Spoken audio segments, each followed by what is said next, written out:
This lecture is for The Living Earth, Unit 1.2, Ecosystems. Today's essential question is, what are the unique characteristics of water communities?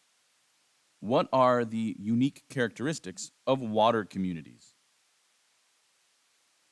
Our main idea for this lecture: water, marine, and estuarine ecosystems.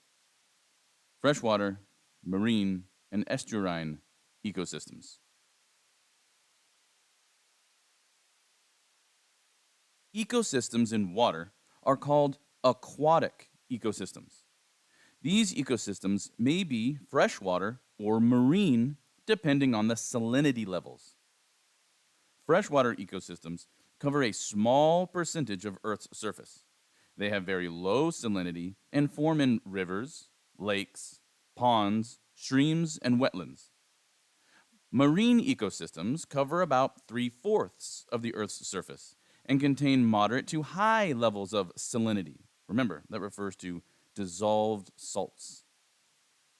They form in oceans and include ecosystems as varied as coral reefs and the open ocean. Where marine and freshwater ecosystems meet, which is in the estuaries of rivers, for example, another type of ecosystem forms. These estuarine ecosystems are characterized by changing levels of salinity and may include species from the oceans, the rivers, and those found only in estuarine conditions.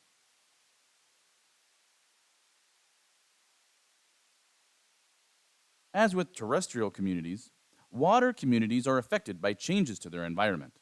For example, aquatic organisms are adapted to a range of temperatures in which they live. If temperatures change too much, organisms unable to adapt will not survive. Terrestrial communities depend on aquatic communities for vital resources like food, oxygen, and drinking water.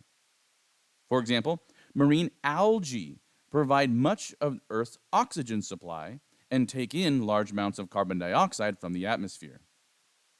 Fish and crustaceans provide coastal regions with much of their food supply and support the local economy.